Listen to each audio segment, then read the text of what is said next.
Alright, this truck drives great and it stops great, but it needs one thing to make it a complete, perfect daily driver, and that's a sound system.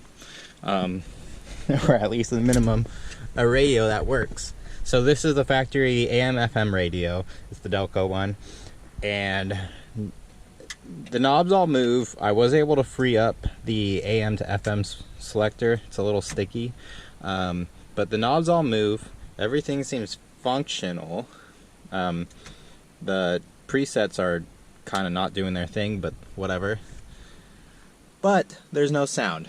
Now, this truck, it's a Silverado, so it might have had the speakers in the back, but it should have a speaker right here, center of the dash.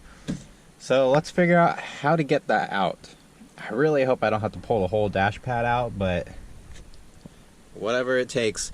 I want to take that out. We want to take this out. That's the plan. Just doing some basic research on the internet, and apparently if you take the glove box out, you can get to it. Well, fortunate for me, my glove box kind of does that.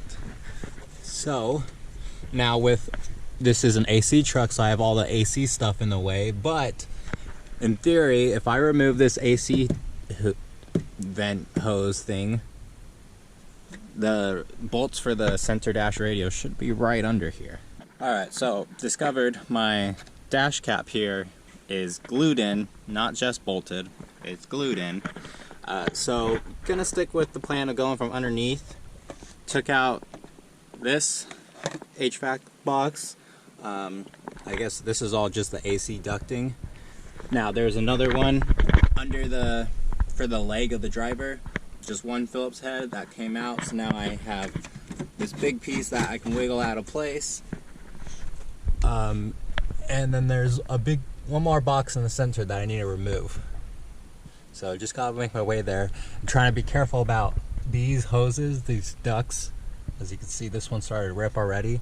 They're very brittle, so more than likely they're going to break, but just trying to be gentle. Alright, so looking inside of the ashtray, I'll shove you in here, and where you can see the light, there's a bolt right here that I just gotta undo. It's a 5/16, so pulling that out, and then I hopefully should be able to get this box out of the way. Alright, sidetracking to getting the radio out, taking off the faceplate here. So these just slide off, then we can take the little knobs off, keep them together so we don't lose them. Alright, if nothing else comes out of this, look what I found. So this is supposed to tie to this hole here. This is your shifter. So what it seems like. So it ties there, and then when you put it into gear, it's gonna go along like that. So you're supposed to line it up, and that's how you know you're in park. Well, that didn't work for me, so looks like I will be coming up with a solution to rig that into place. Alright, I was able to stick my head under there and confirm there is a speaker there. So I'm still fighting with the AC ducting. It is not cooperating. This one right here, there's a bolt, but it bolts in this way, and the only way to undo it is to take the dash cap off. But I don't know if I'm going to be able to because it's glued on, so I'm trying to avoid that. I'm trying to come up with a solution. You know, I could just rip it off of vice grips, but then I'd never be able to bolt it in, and it might sag, and that might be a problem. But let's get this radio out. I have an idea. Alright, so disconnect the nuts in the back. I think the only thing left is these nuts here. So just taking some pliers. Yeah, it looks like it's ready to pop out. So I got it all, the two wiring harnesses disconnected from the back, and the antenna. This one's in there. It's kind of angling down, which is weird. Alright, I'm going to pull this out. Now here is the factory Delco AM/FM radio. It is filthy. My plan, if I can't get a single DIN to fit in here, which I probably won't be able to, my plan is to restore this and I'll do a video series on that if that's what I end up doing. Here's the wiring that was connected to it. So we have a black, yellow, gray. I'm assuming this is what gives it power.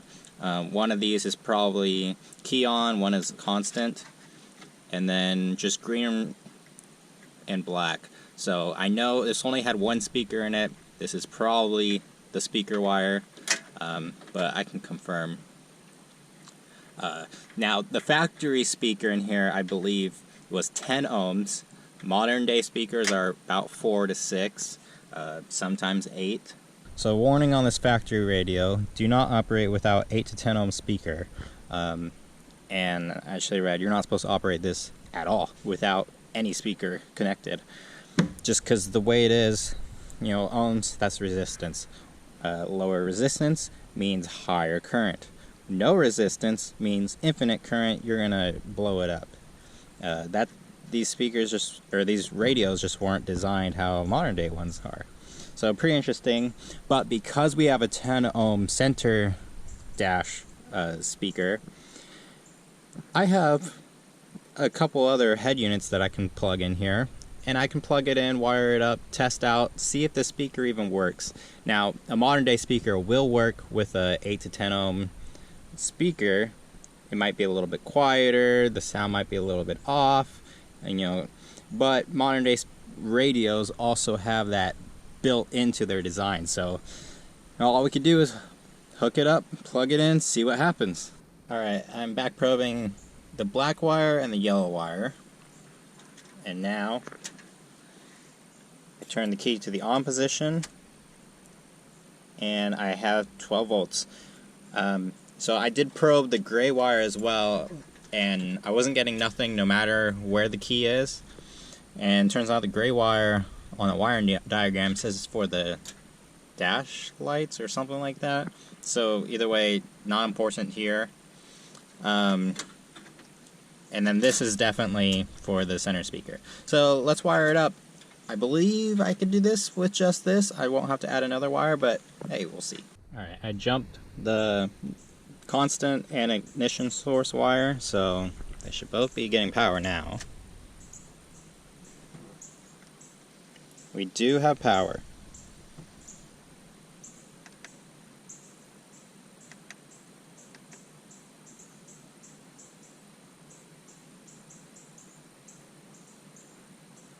Do not have any sound though.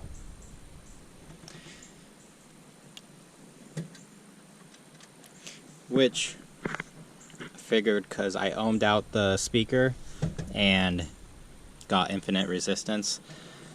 So it does need a speaker after all. That means I need to continue fighting. I need to get this out of the way. I need to get myself in there. So this is what I was talking about I ohmed out the speaker. So here's the harness. I have it connected and it's on continuity and it's just one, so open loop. Continuity also will show the resistance, at least it will with this meter. So yeah, this speaker is dead. Alright, managed to get, this is the main vent, the one that points right at you on the driver's side. Got it out, had to wiggle it backwards and then it will go in like that. So as I said, this screw in here bolts in from the top and you can't get to it without removing the dash cap. Obviously I can't do that. It's glued in, so I'm not doing that trouble, going through that trouble. So what I did, this is another screw that holds the vent in somewhere else. Found this washer that I had lying around, or this nut. It has the rubber isolator in there, insulator. Screw it in. It's not the right pitch size or thread size, so it gets stuck. But that was perfect because you tighten it and then it's stuck. You keep going righty-tighty and it loosened it that way. And then I was able to pull it off and then finish it off with my needle nose pliers, and man, so happy that worked. Now we have access to the speaker. From here you can see the black and green wire. That's the speaker right there.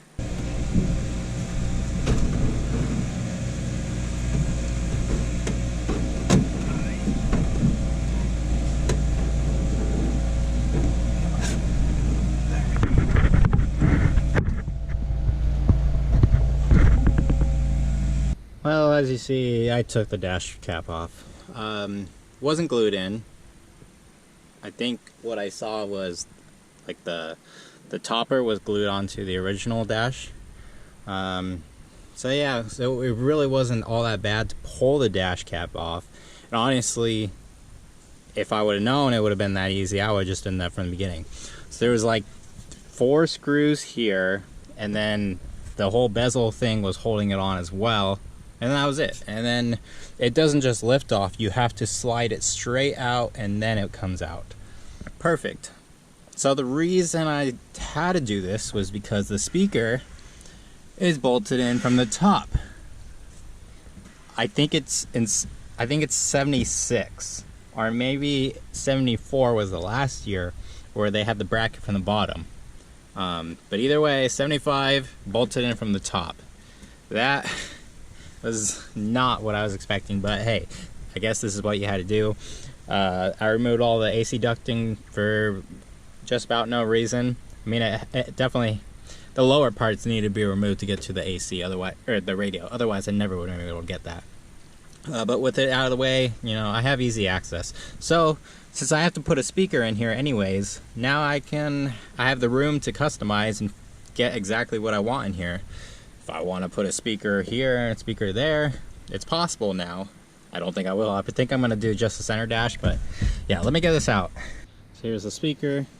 It's not wet, it's just dirty. Maybe there was moisture in it at some point, but yeah, it's dead now. We ohmed it out earlier and it was an open loop, so something's bad internally on this. Yeah, so my plan, I definitely need a speaker, for sure. I want to stick with the factory dash style speaker. There's a modern one, where it kind of has like a left and a right side. Having a single spot is obviously not going to be best for sound quality, but for a work truck, for just a daily where you don't, especially if you don't really care about audio, it just needs to be okay. I think it's going to be just fine. I can throw my aftermarket single DIN radio in here.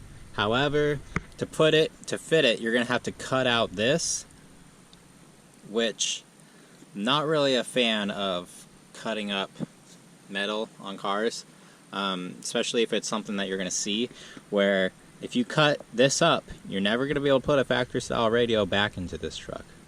Now, granted, this truck, it's never going to be worth a crazy amount. I mean, they're already worth a lot more than they probably should be, but yeah, I don't think anyone's going to want to put a factory radio in it, but I don't know. We'll see. I'm thinking I want to try to restore that factory radio that was in it, and then I want to do a little bit of conversion onto it to throw an auxiliary input on it, and then, you know, that'd be perfect. But I guess I got to do my research, because it's all going to depend on what the radio that I get, or the speaker I get, because the factory radio, it has to be between 8 and 10 ohms, as it says. But yeah, I guess meanwhile I can clean this up, but I got parts to order, speaker to order, and I got a mess in here. Good thing about this truck is I can drive it like this, so this is my daily now. I mean, I still have the Corvette and the Spitfire, even though I'm doing stuff on the Spitfire right now. So if I need to, I can drive this like this, which is pretty cool. But I think that's going to be it for this. I'll get back to you when I have parts and a plan. So thank you for watching. See you in the next one. Sorry for the bad quality, but I couldn't help myself. I'm testing the radio. I have it wired up into a known good speaker. Stole the one out of my Spitfire. I'm literally in my Spitfire right now. Have it selected, and if I give it power. So we do, in fact, have a working radio. I think it only works on AM, but I also don't have a antenna hooked up, so, but it's working on AM. That is amazing.